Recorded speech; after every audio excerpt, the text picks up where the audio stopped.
The World War II podcast is brought to you with the help of listeners like you who support the show via Patreon.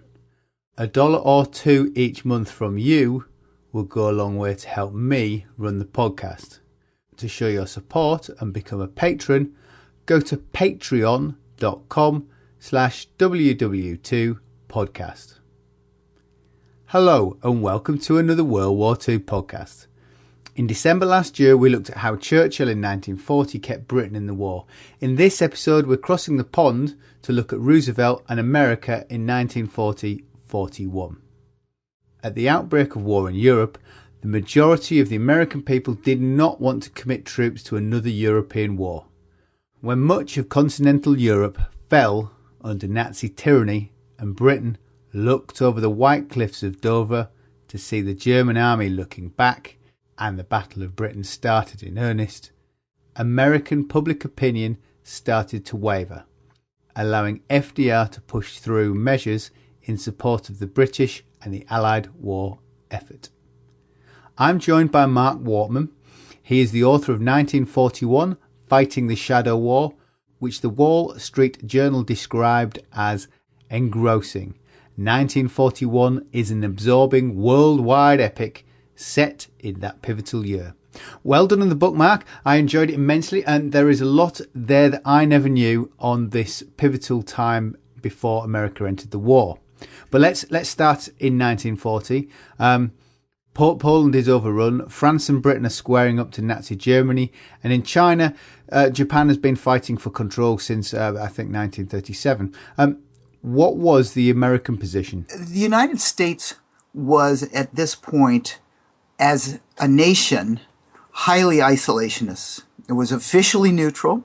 Congress in the late 1930s, before the war broke out, had actually passed a series of neutrality acts, as they were called, deliberately designed to prevent the U.S. from getting entangled in another European war.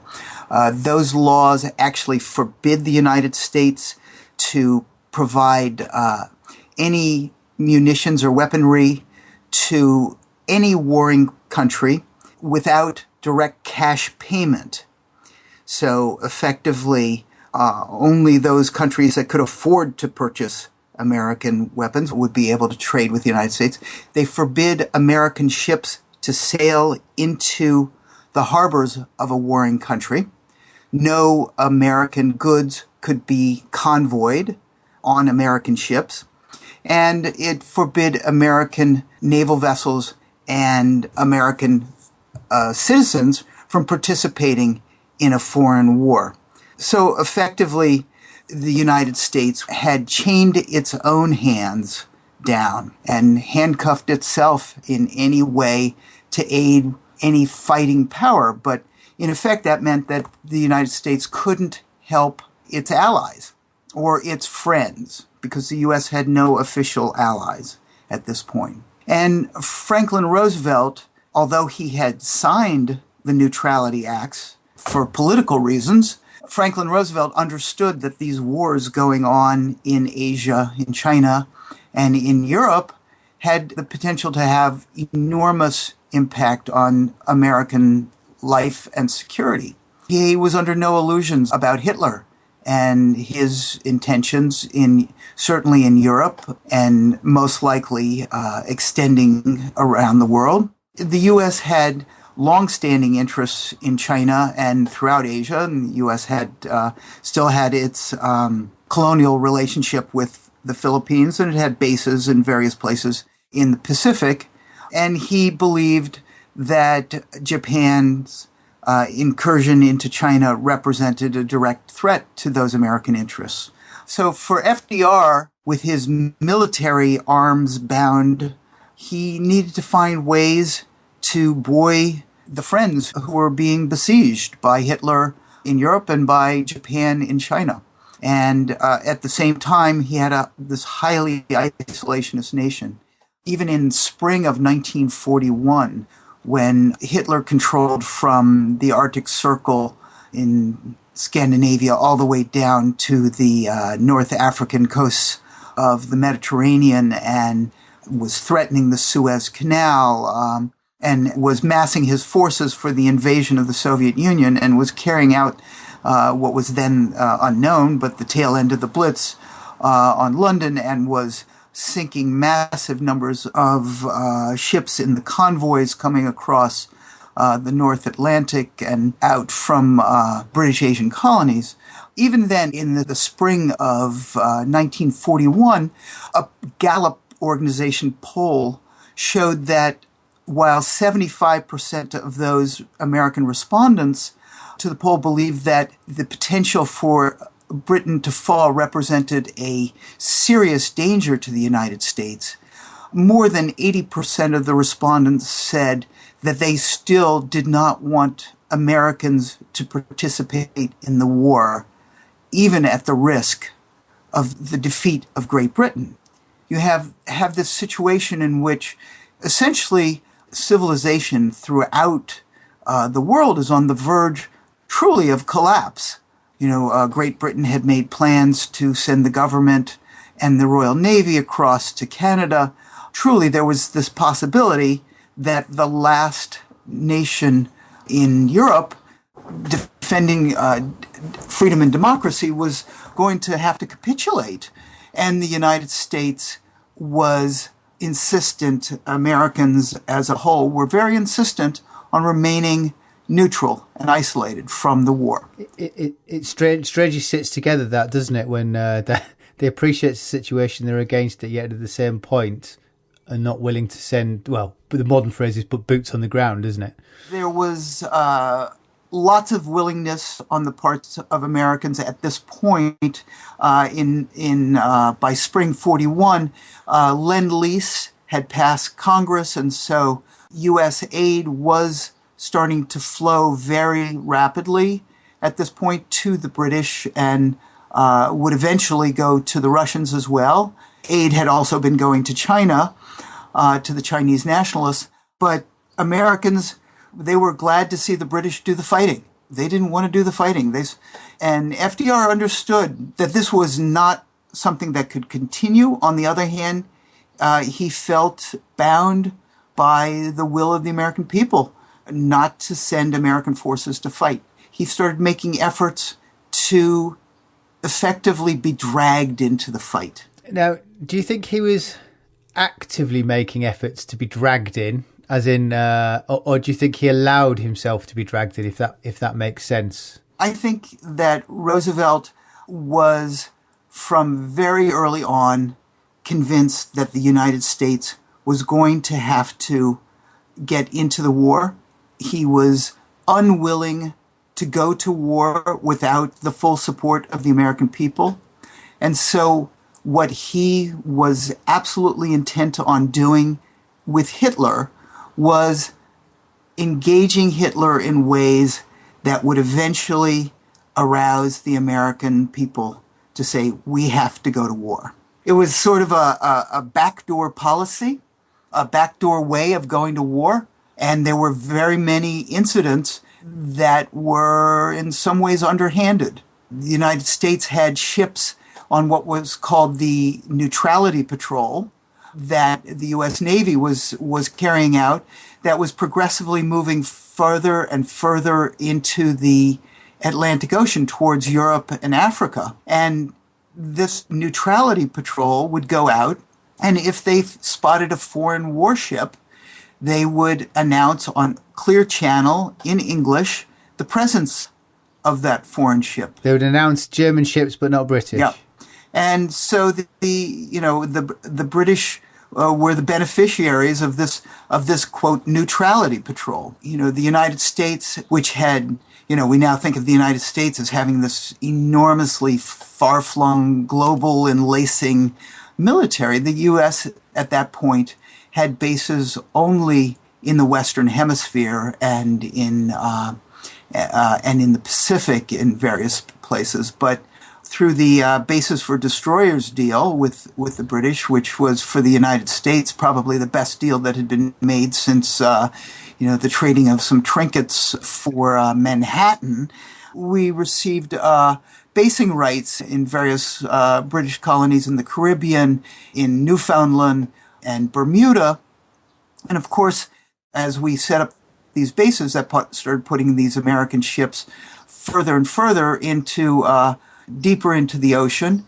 And then the U.S. put bases on Greenland. And then finally in July 1941, we took over the occupation of Iceland.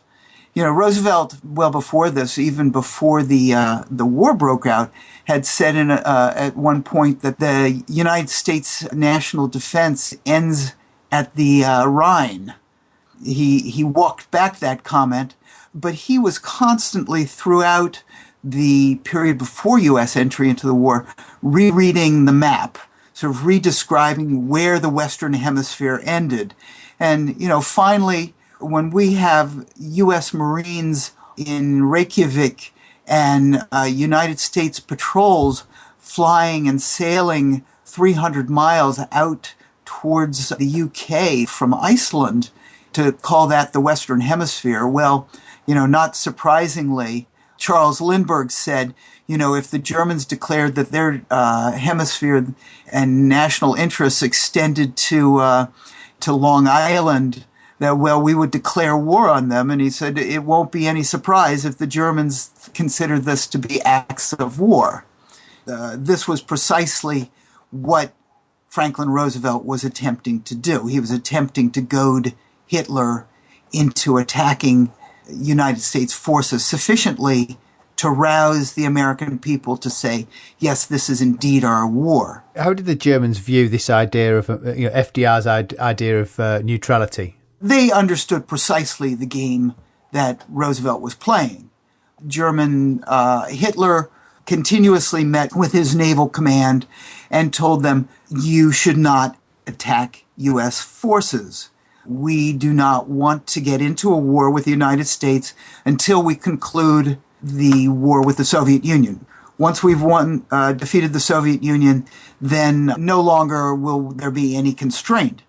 But right up until then, he was insistent that the German U-boats attempt to avoid engaging U.S. destroyers. But of course, this was in some ways impossible. The Bases for Destroyers deal, which gave the British 50 United States destroyers, so the German U-boats had been seeing U.S. destroyers out on the Atlantic, just under a British flag. And then the United States was sending its own destroyers out, not well marked, with no differentiation in their painting, so that the U-boats would have a great deal of difficulty distinguishing them from the British. And not surprisingly, engagements resulted.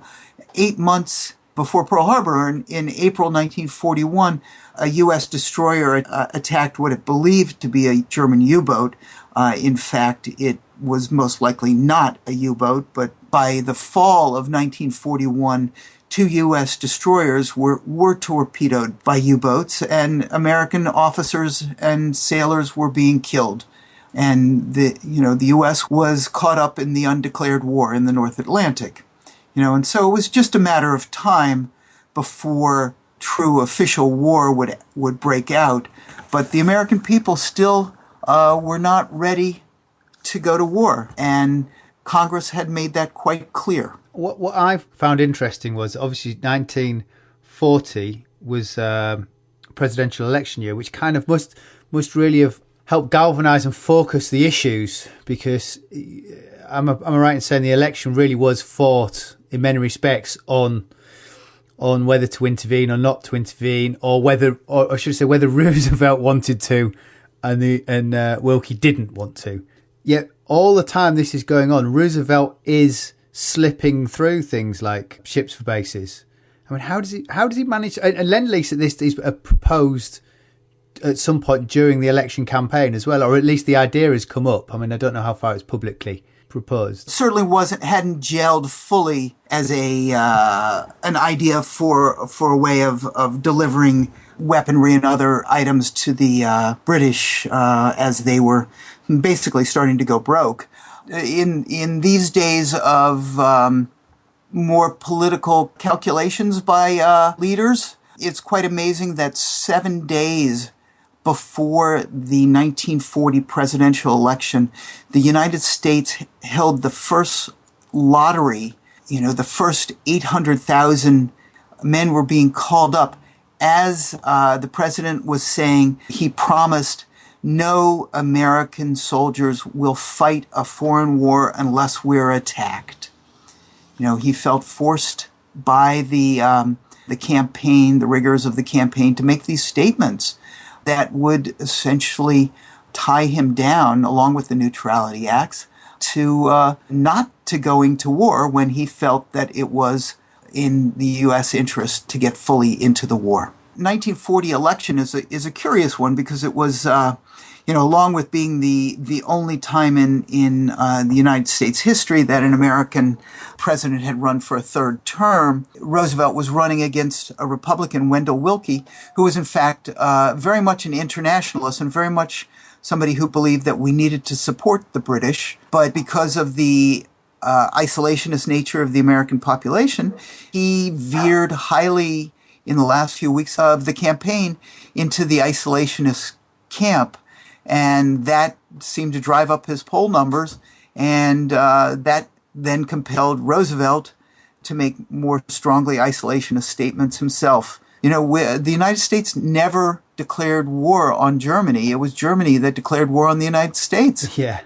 That's the tripartite pact, isn't it? Yes. I mean, Hitler, it's always been one of those what ifs of history. If Hitler who never seemed to show much true concern about any pact that he'd ever signed, what if he had said, okay, Japan went and attacked the United States, they'll deal with the consequences, and we'll continue with our war here in Europe. And would the United States have not gone to war with Germany? It does seem curious how quickly they came out. Germany did come out to declare war, and I think you make a point in the book suggesting could it have been a position of weakness on the Germans' part, because they'd failed at that point to break Britain, so it effectively put America on a two-front war. Yeah, certainly from Hitler's standpoint, he did not believe that the United States could be an effective power. It was part of his self-delusion about his views of racism, of race, his views of what he thought of as American corruption and weakness, that he did not think the United States could be capable of fighting a true world war. And he thought, well, this is a great thing. If Japan is fully engaged in a war with the United States, that will free us up here in Europe, and we can be a much more effective fighting power. Had the US planners ever considered a war on two fronts? They certainly understood that this was a possibility. The basic planning that took place in the United States, the war planners, who had already begun meeting with their British counterparts in January of 1941, which shows you just how early on the United States was secretly already beginning to plan for war. The basic planning that was developed by the United States was first for victory in Europe, and then for secondarily to carry out the war in the Pacific. In fact, by force of circumstance, of course, the Pacific War had to be carried out in parallel, but FDR was desperate to avoid a two-ocean war. There are often these what amount to conspiracy theories that say that, well, FDR knew that the Japanese were about to attack Pearl Harbor, and so he deliberately prevented Pearl Harbor from being fully defended in order to enable the Japanese to attack so that he could get the United States into the war. Every bit of evidence that you read from the period throughout 1941 and going back is that for Roosevelt, the potential for a two-front war was anathema. He just was doing whatever he could, in his view, to contain the Japanese, to create the potential threat to Japan that would lead them not to further aggression, but to withdrawing, at the same time that he was trying to goad Hitler into attacks that he hoped would rouse the American people demand war. Yet it's strange that the opposite happened. And it is one of the great ironies of 20th century history. FDR followed a policy with aggressive non-belligerence, which is a fabulous term, and it kind of sounds a real oxymoron, really, isn't it? Doesn't make any sense. This aggressive non-belligerence. Roosevelt had this extraordinary capacity to hold sort of two almost completely contradictory notions in his head and to try to come up with ways basically to bring them together, tie them together, to thread a needle, and to do so in a way that advanced the national interest, that provided him with political cover, and to do so in a way that the American people could understand. Well, we have the fire hose analogy, don't we, for Lend-Lease? He was tremendously effective at communicating these ideas that Americans needed to understand in very sort of homely, domestic ways. You know, you mentioned this fire hose analogy of, lending your neighbor a fire hose and, just expecting that after they put out the fire, they'll give you the hose back. Calling us the arsenal of democracy, which is it seems like a wonderfully spirited notion, but he called us the arsenal of democracy. He didn't call us the army of democracy. It was you folks, the Brits, who were the army of democracy, and the Americans were very happy to be the arsenal producing the weapons that you were using to fight. I also read it as a sort of a word that you might use as a way of slowly bringing people in. It sort of introduces the idea of you have an arsenal for war, and there is a war. Yeah, FDR thought of politics as what he called long-term education. He saw his job as basically teaching the American people. He was the educator-in-chief, not just the commander-in-chief. When you read his speeches and his press conferences throughout this period, there are often lessons that he's attempting to teach the Americans. He was trying to teach them about this war of rapid movement. The isolationists, led by their principal spokesman, Charles Lindbergh, were insisting that the United States was beyond invasion, that if we raised our walls high enough on the Atlantic seaboard, that no foreign power could possibly attack us. And so Roosevelt's speeches, time after time, spoke about this incredibly rapid pace at which wars were now being fought, that battles were taking place, that ships could move quickly, and that airplanes had essentially cut down the capacity to raise defenses sufficiently swiftly to prevent attack. For American people who had never experienced war since the Civil War on American shores, the notion that we might need to fear foreign invasion was, well, completely foreign. Americans just didn't get this idea.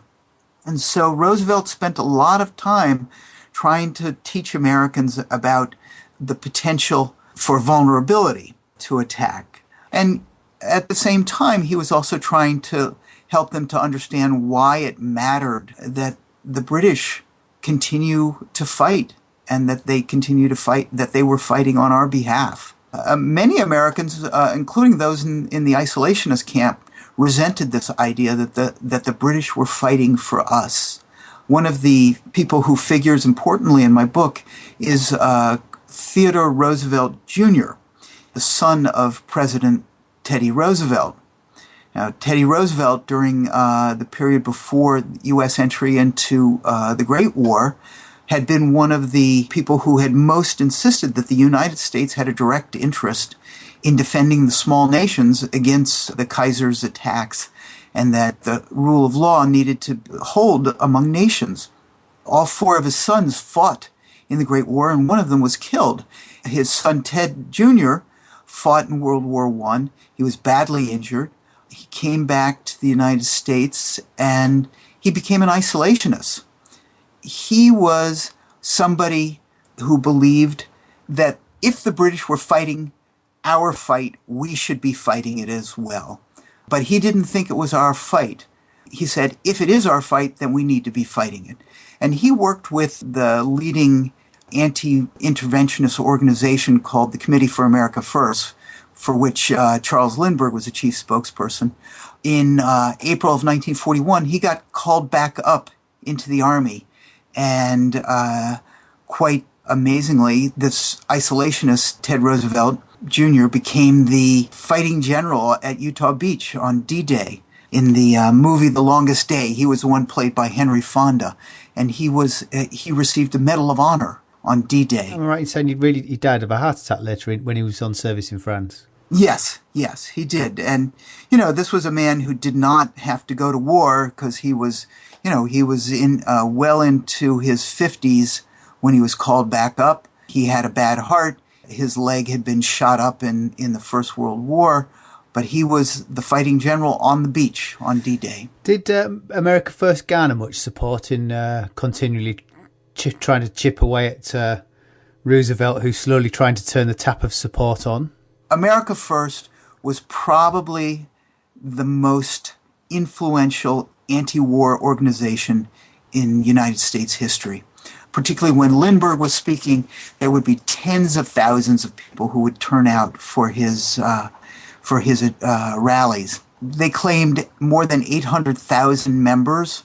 They were doing advertisements, radio speeches.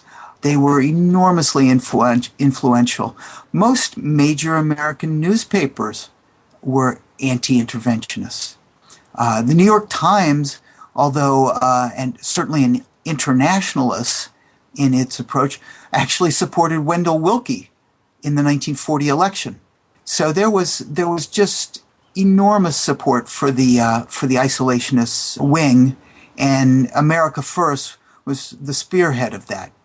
Many people thought of America First as, there was always a tinge of anti-Semitism that went with it. Lindbergh had spent a lot of time in Nazi Germany and even had made plans to rent a house in Berlin, or in the outskirts of Berlin, when with war approaching he decided not to do that.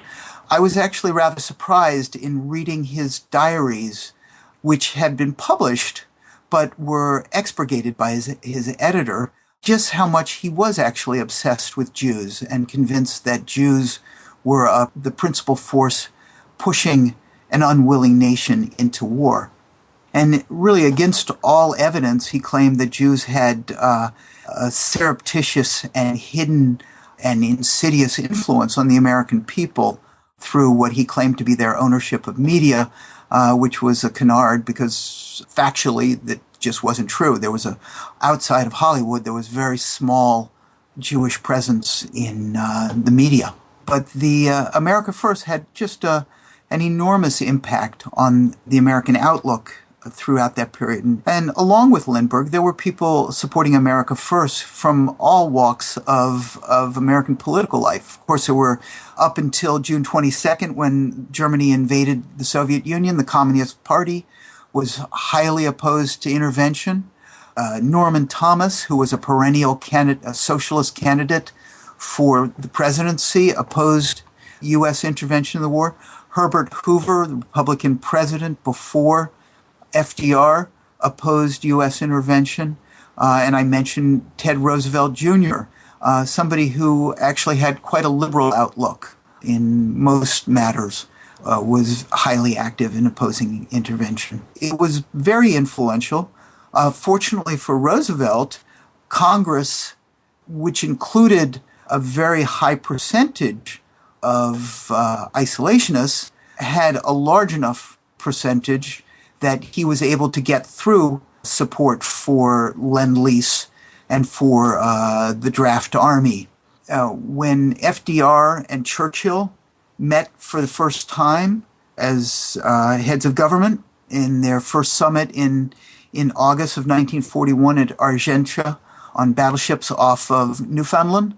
During that very period, Congress was voting on whether to keep the conscript army together. And by one vote, one single vote, they agreed to continue the army.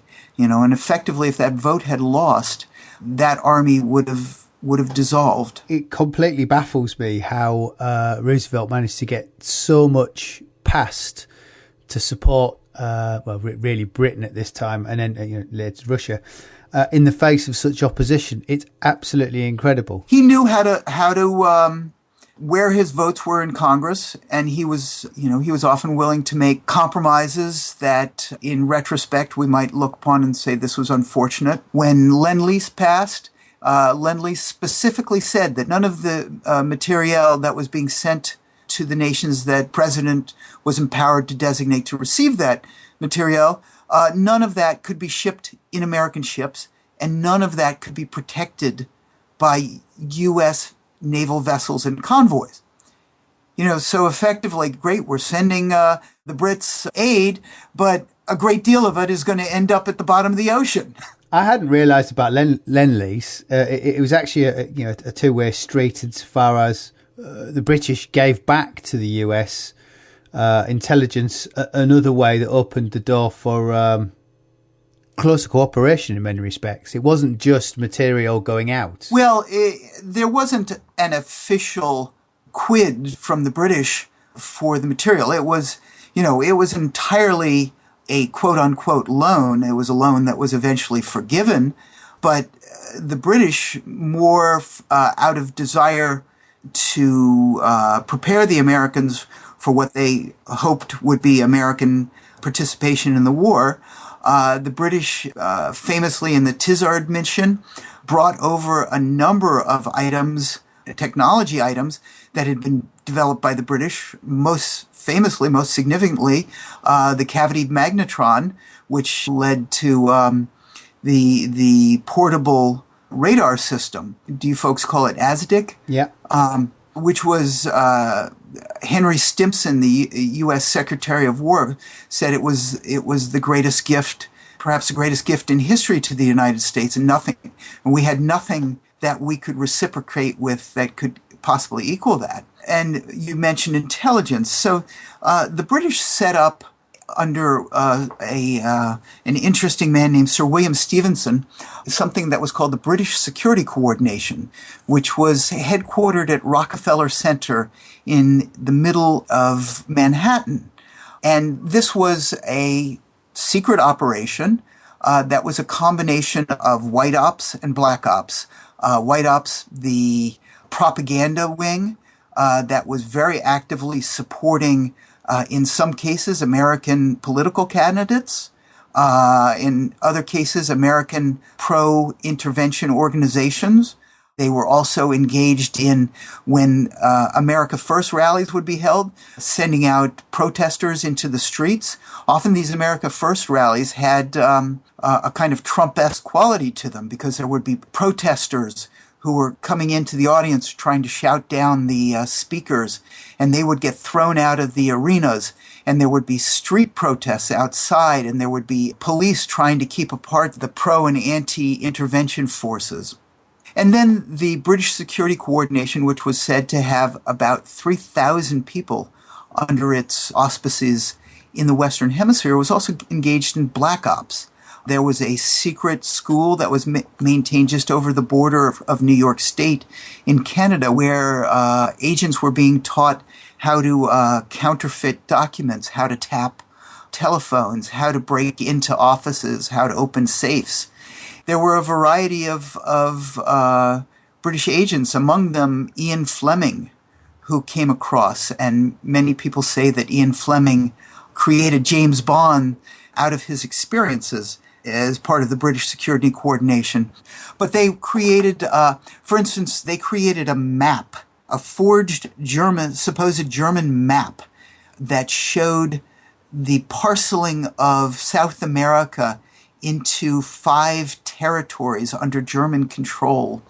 And then this map was passed through the FBI, which was under President Roosevelt's orders to work with the British Security Coordination entirely illegally. And this map was then giving the president plausible deniability as to the source, was brought to him by J. Edgar Hoover, the head of the FBI.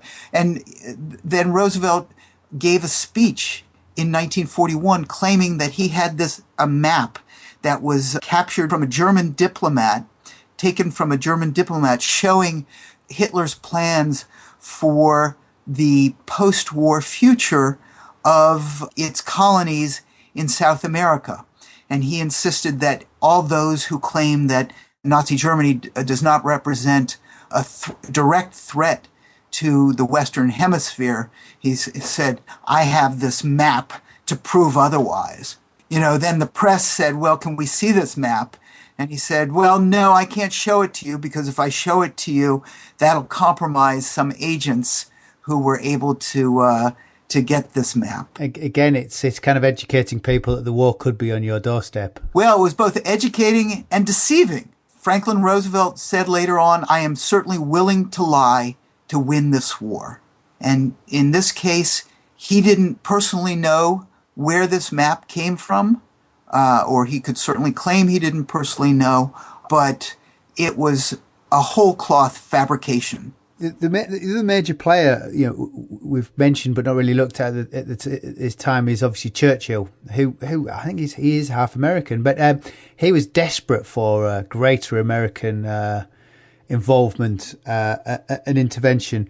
And what struck me was that Churchill very much took Britain to war in 1940. He was bombastic. We're going to war. We have to go to war. We could capitulate, but we're not going to. And it's a very different approach to Roosevelt, who's not necessarily dragging his country into war. What I wondered was, how do you think the US people viewed, this very bombastic approach from Churchill? Because very much, it struck me, possibly from American perspective, of possibly appearing to the American people as being warmongering. I think that, while Americans now, by and large, those who are aware of Churchill have an enormous admiration for him. He is really held up now as one of the great saviors of civilization, if not the savior of civilization. But at the time, for Americans, the general notion that somebody who was an aristocrat, a royalist, a firm defender of empire, that we should be going to war to defend, this, for many Americans, didn't make sense at all. I think there was a great admiration for the British, and there was most Americans were very, very sympathetic, increasingly so as the war went along. The United States foreign correspondents, Edward Murrow most famously, in London, reporting on the experience of being under the reign of the Blitz and the heroism of the Battle of Britain. Americans were very sympathetic to the British. They were appalled by and large, by Hitler. But, of course, that's still a long way from saying we need to come over and push Hitler back out of Europe. Sympathy will only get you so far. I was going to ask about the relationship between Roosevelt and Churchill, because it's quite surprising that two people who have been so dominant in politics for such a long period of time, I think they had actually met during the First World War, though Churchill claimed not to have remembered, and Roosevelt, I believe, felt slighted by the meeting. And it's amazing, he's had 2 terms of president. Churchill's, such a long political career, yet they hadn't really met until the summit. I mean, how was their relationship? Of course, as you mentioned, Roosevelt recalled Churchill actually quite negatively. He said that Churchill was the only man in public life who had ever snubbed him. And then on top of that, he shared some of the concerns of the general American public. You know, this royalist and aristocrat, was this a person that the United States could work with? And Roosevelt was adamant that colonies were a significant cause of the world crisis, of the world war, and of the tensions around the world, and that he believed that colonial empires needed to be dissolved. So how was he going to deal with a man who was such a fierce defender of empire? So he wasn't certain whether this was truly the man that he could be allies with. And Roosevelt was somebody who was a great believer in personal relationships as essential to diplomacy. And he distrusted his own foreign service. And he actually dispatched a man who is less well known now, but to me, from an American standpoint, is truly the hero of this entire period, and that's Harry Hopkins. Harry Hopkins was the head of an American social service agency, an employment agency, a federal employment agency during the Great Depression called the WPA, the Workers' Progress Administration. He was, in many ways, the opposite of Roosevelt. He was from a middle-class, lower-middle-class background in Iowa, in the middle of the United States. He was educated as a social worker. He was not by any means a patrician, but he was a brilliant administrator. He was at some points thought of as a potential successor to Roosevelt, but then he got deathly ill, and he required surgery that removed a big chunk of his stomach. And he was, for the rest of his life, had difficulty gaining sufficient nutrition to basically to carry on his life functions, and would require shots of nutrition and injections of all kinds of drugs to keep him going. And he, on the night of the German invasion of the lowlands, was having dinner at the White House, and he felt ill, and FDR invited him to stay over that night. And he was the man who came to dinner. He never left for the next 4 years. And he lived in what was known as the Lincoln Study on the second floor of the White House, down from FDR's own bedroom. He was a widower. His daughter moved into the third floor of the White House. And he and FDR spent almost every evening together. And Hopkins had no official position within the White House, and yet he attended all cabinet meetings. He became the head of Lend-Lease, the chief administrator of Lend-Lease, and he became the president's personal envoy on several of the most crucial missions of the war. He was doing this during part of this time with no salary at all and no official position at all. In January 1941, the president dispatched him to meet with Churchill. He met with Churchill. Churchill had no idea who this American was who came over. He thought that Hopkins, who, because he had been a social services administrator, was interested in social welfare programs in wartime in Great Britain, and was trying to explain to him about the support for cottagers in Britain. And Hopkins says to the Prime Minister, "I don't give a damn about your cottagers. What I'm here for is how we can defeat that son of a bitch in Berlin." At that point, the entire room got silent, and then Churchill realized this was the man of the hour, and he knew that he had a true friend in Harry Hopkins. He dubbed him Sir Lord Root of the Matter. He was a person that he could trust to convey messages to FDR, and Hopkins was given basically the keys to the kingdom. He went from Scapa Flow all the way down to Portsmouth. He saw the devastation. He saw what was going on in Britain, and he wrote to the president and said, "We have to do everything we possibly can to keep the British in the fight, and we have to do it now, and that this cannot wait." With that, the relationship between FDR and Churchill began to accelerate. The two were in constant personal correspondence. Of course, Churchill was constantly seeking to draw the United States further into the conflict to gain greater American support. He was often appealing to President Roosevelt's that he needed greater support or the collapse of civilization would be on Roosevelt's shoulders.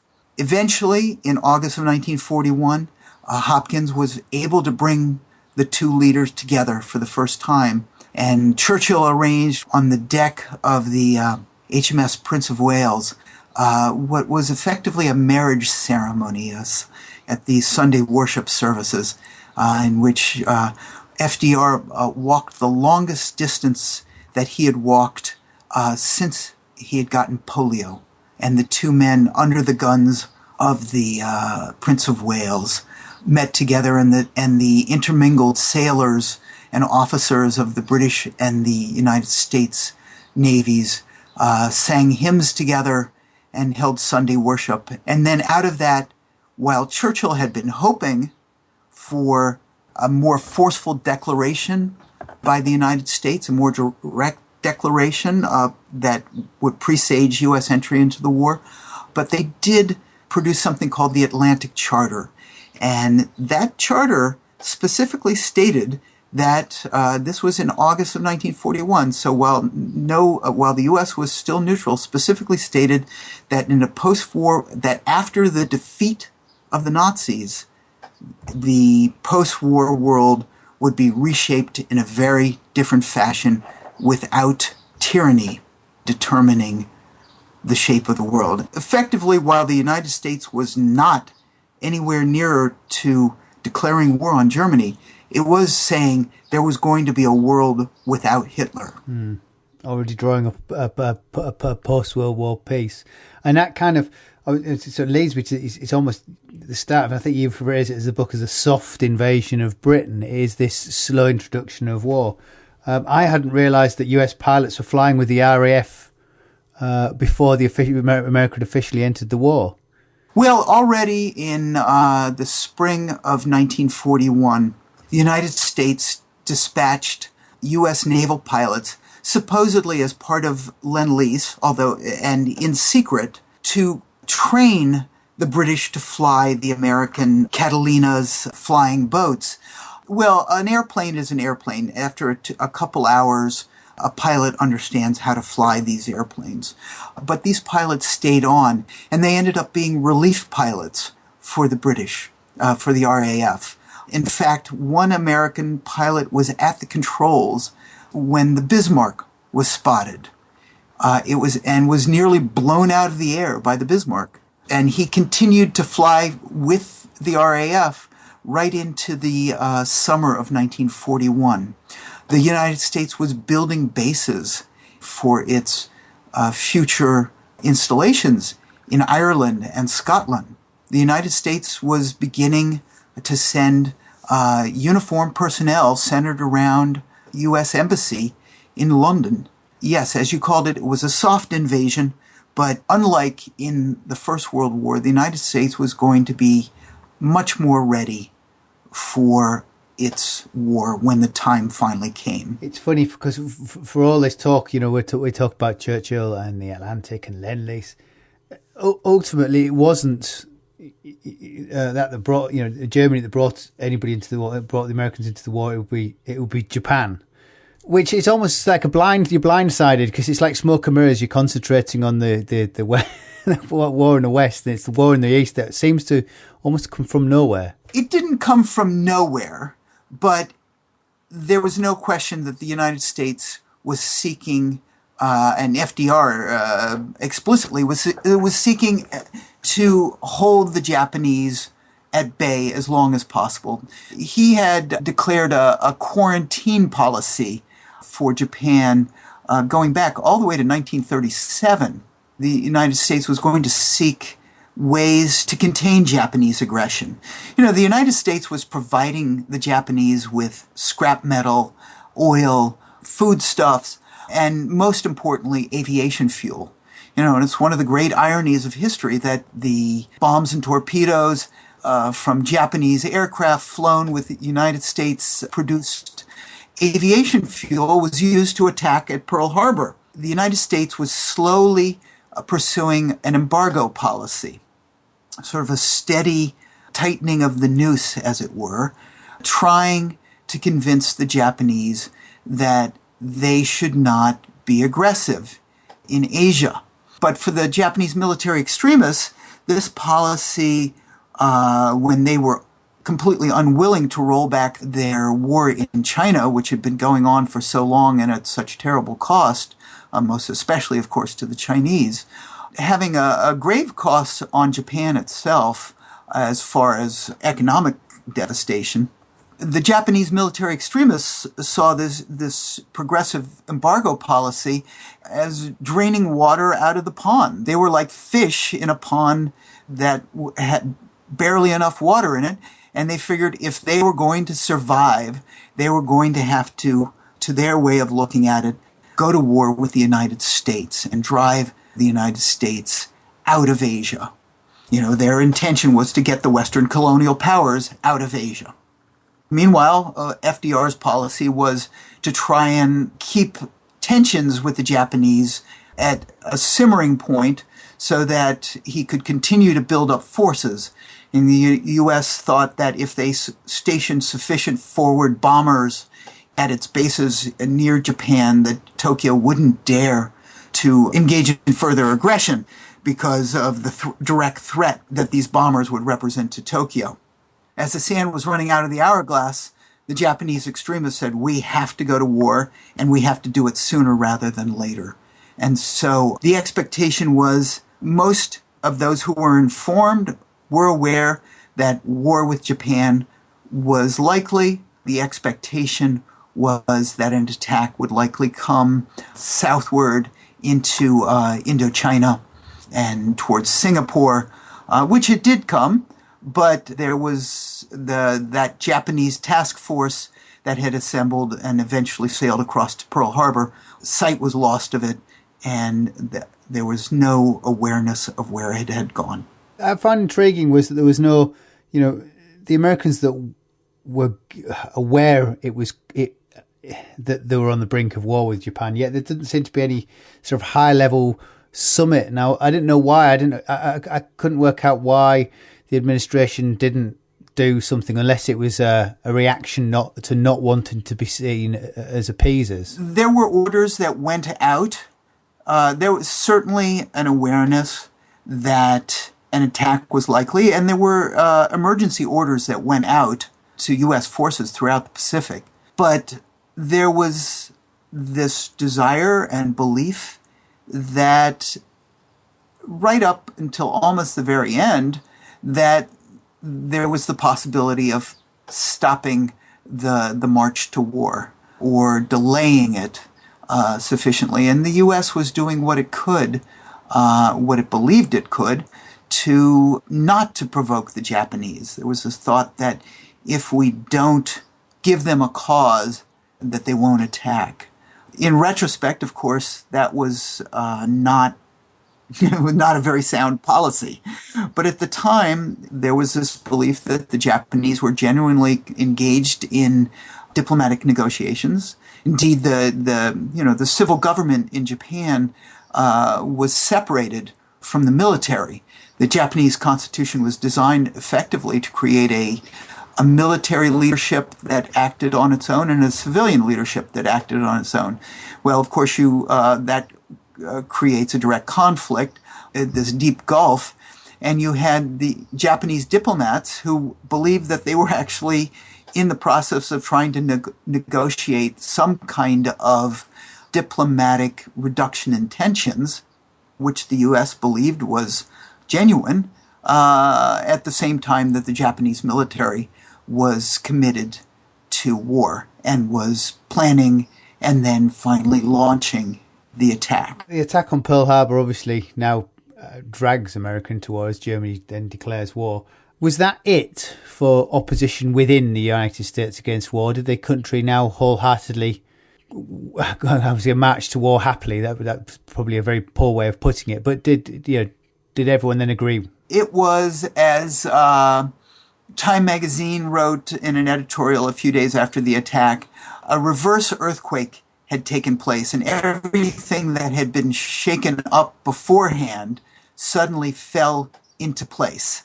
Americans at that point, by and large, in a massive majority, understood that this was war, and it was that the time of opposition to war and isolationism was over. There were, of course, many Americans who believed that FDR had tricked the nation into going to war, and that this was a kind of backdoor trick that had gotten the country into war. I don't think that's true at all. In the bright light of war, in this sort of and this rush of the river that takes place when a nation goes to war, Americans got in line. There was a massive rush for enlistment, and of course, Congress almost unanimously declared war on Japan, and then, of course, 2 days later, Germany declared war on the United States. As Charles de Gaulle said when the United States entered the war, with that, the war is decided, that U.S. industrial might, fully roused and applied to war, is absolutely irresistible, and the outcome of this war is now no longer in doubt. This is in December 1941. Now, of course, there was a very long, brutal, hard war that lay ahead, and only a fool would think that anything so simple as defeating the Germans and the Japanese was an easy task. But once the United States, the world's largest industrial power by far, and one of the very largest populations on Earth, entered that war, while the United States was by no means prepared for a two-front war and suffered some grave losses in the Pacific and some defeats in North Africa, the tide of the war was undoubtedly going to run the other direction after this. My final question really is about if FDR. Do you think he was leading his country to war, or do you think he was waiting for the American people sort of to give him permission to go to war? That's a great question. FDR was both a politician in the sense of somebody who was constantly weighing the weight of public opinion, and he was a commander-in-chief who knew that his country was very likely to face war. He needed to bring those two strands together, and he was quite clear that he was not going to go to war without the strong backing of the American people, and the American people made quite clear that they were not ready to go to war until they were pushed by the force of historic events into the war. And so the president prepared the nation for war. He tried to guide the nation to understand its responsibilities in the world. He tried to build up its armed forces in ways that would keep the British in the war and then the Russians in the fight, and then provide the basis for when the U.S., the foundations for when the U.S. was finally in the war to lead to victory. Thank you, Marc. Marc's book, 1941, Fighting the Shadow War, is available now. For more information on Marc and some of his other books, you can find him at marcwortmanbooks.com. That's M-A-R-C, Wortman, W-O-R-T-M-A-N, books.com. If you don't know much about America's entry into the war and Roosevelt's efforts to help keep Britain in the war, Marc's book proves to be an illuminating read. I'll put a link on the website, www.podcast.com. I think that's it for this episode. I'm Angus Wallace, and thanks for listening.